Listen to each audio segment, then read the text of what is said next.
Hi guys, I hope everybody is safe and well. My name is Chantelle, for those who don't know me.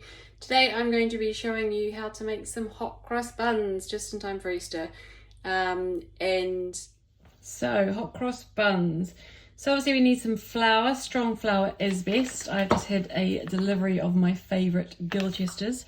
It's an unbleached stone ground flour, organic, and it is superb. So really excited to be able to use that. We've got some raisins, mixed peel, and I've got some prunes in there and some currants. So these have been soaking with a little bit of brandy in hot water for about a day now. So they are going to be super delicious. Got some ground cinnamon, obviously butter, the liquid that comes from the soaking fruit.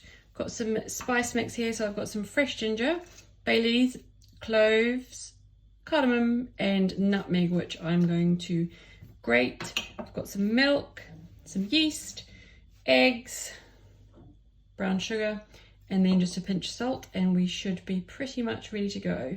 So first things first, I'm going to start by infusing the milk with these delicious spices.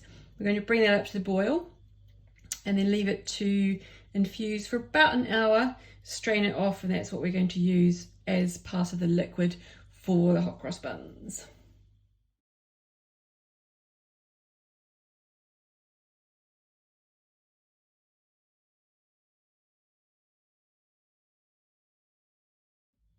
Okay, so while the milk is just about ready to go, I'm going to put the dry ingredients into the flour, mix them well, and then rub in the butter.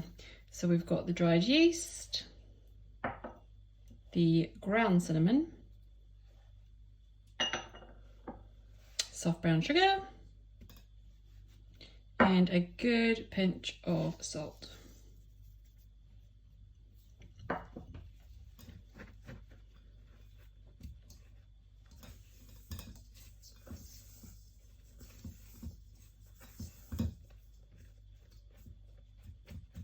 The lumps will come out when you rub the butter in anyway of the sugar, so don't be too concerned by those. So butter goes in and rub it together with your fingers. So the butter is all rubbed in. We've now got the delicious smelling infused milk and soaking liquor. So I'm going to strain that off, straight into the dry mix. Like so.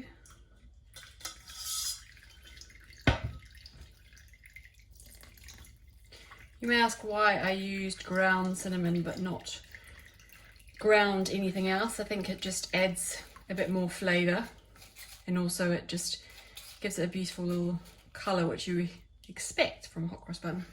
So that's all in there. We're going to add the beaten, so this is 2 whole eggs and 2 egg whites. Put that in as well, followed lastly by the soaked dried fruit. All sticky and delicious. So now we're going to knead that together for about 15 minutes till it comes together, and then we'll pop it away to rise. So we've been kneading for about 10 minutes, 10 to 15 minutes, starting to leave the side of the bowl. So we're going to lift this up, pop it into a well-oiled bowl, cover it, and pop it in a nice warm place and leave it for about an hour and a half to 2 hours until it's doubled in size. See you soon.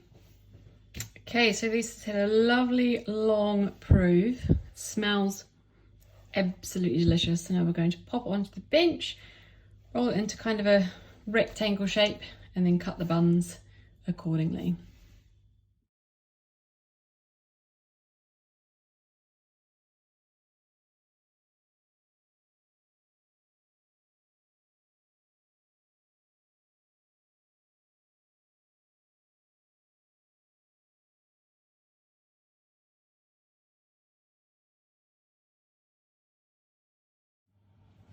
So nicely proved, ready to go in the oven for their bake. Yum.